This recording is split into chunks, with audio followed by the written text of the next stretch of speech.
New videos every day.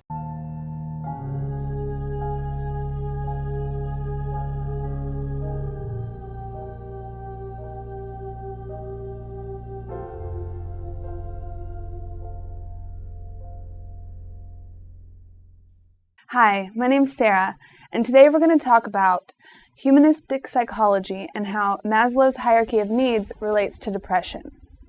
So the first thing I want to talk to you about today is that your body has certain warning systems.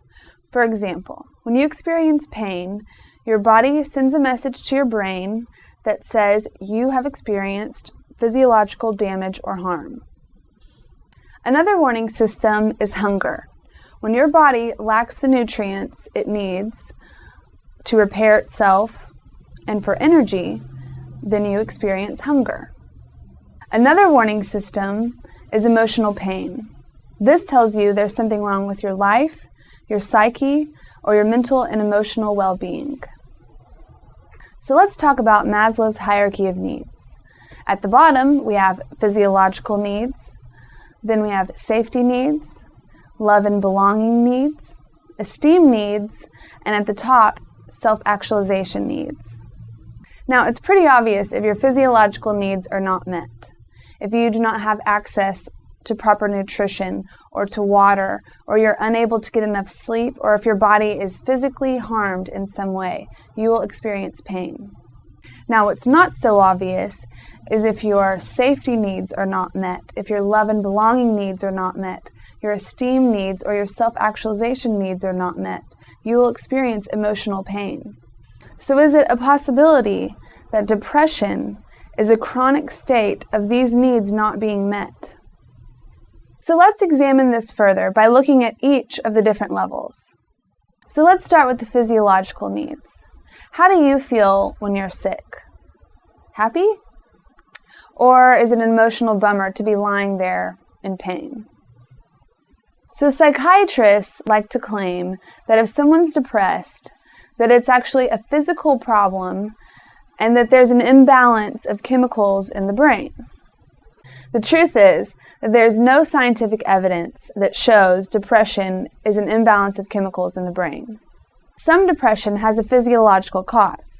For example, if you have chronic fatigue syndrome, diabetes, low blood sugar, you're not going to be emotionally happy. And an unhealthy body does not make a happy person. If there is something physiologically wrong with your body and you are in chronic pain, the solution is not to take an antidepressant. The solution is to heal your body. An antidepressant will not heal your body. Some people probably experience depression because they're simply unhealthy or physically ill, and we could do an entire video on just that topic. But not all depression is physiological in nature. So under safety, we have things like the security of your body, of employment, of your household, your property, of your family, and of your health. So let's think about this for a minute. How happy would you be if you were living in the middle of a war zone? How happy would you be if you just lost your job and you didn't know how you were going to pay for rent or food? And how happy would you be if you were a woman living in an abusive relationship and you lived in fear for your life and your body every day? All of these are real and unsafe situations, and any person living under these conditions would feel depressed. So the handling of this type of depression is to remove yourself from this unsafe environment. It is not to take an antidepressant and stay in the same abusive situation. So if someone is in an unsafe environment, they are going to be experiencing a lot of stress, and they may become depressed. And some depression is situational. The next level is love and belonging. This is friendship, family, intimacy. And we're talking about really communicating with other people, having compassion and understanding. In other words, making real connections with other human beings. Now this should be obvious, because one of the diagnostic criteria of depression is feeling isolated. So despite the random story you may hear about the person going off by themselves to live as a hermit, humans are social creatures, and we are not happy unless we are in the company of other human beings. And this brings up another point. With all the technology that we're surrounded with your iPod and iPad and laptop computer and big huge screen TVs, we're not directly communicating with other people when our face is in front of a screen all day. It hinders us from making connections with other people and thus fulfilling the need to belong and communicate with other human beings. So the next level is esteem needs. And here we're talking about self-esteem, confidence, achievement, respect of others, and respect by others. So basically, this is how you feel about yourself. And if you don't feel good about yourself, you're not going to be happy.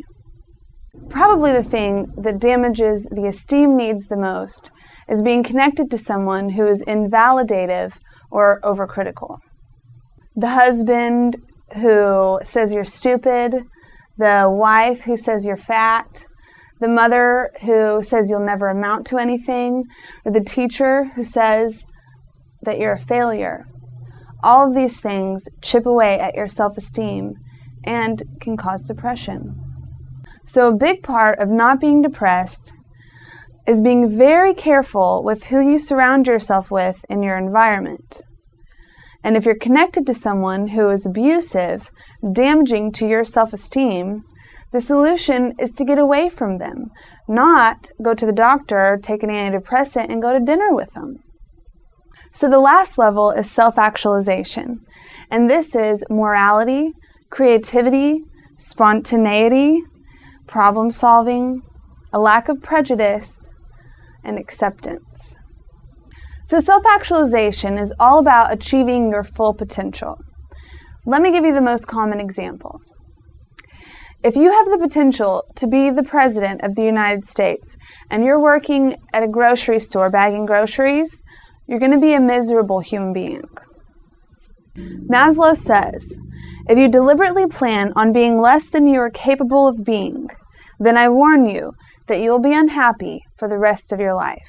So a great deal about being happy and not depressed is discovering your true purpose and fulfilling your greatest potential. And we could say a lot about that, but we're going to save that for another video, so stay tuned. So could it be that depression is just a chronic condition of one or more of these needs not being met? And if you are unhappy, take a look at this chart and figure out which of these areas are unfulfilled.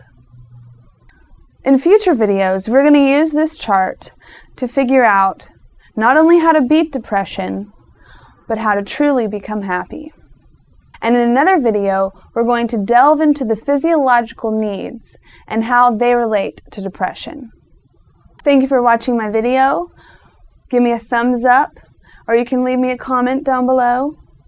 Thanks for watching again, and please subscribe because we have more videos coming.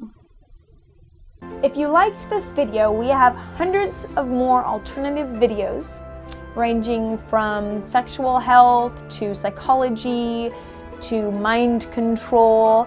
So if you liked it, go ahead and click on me to enter the Psychetruth channel.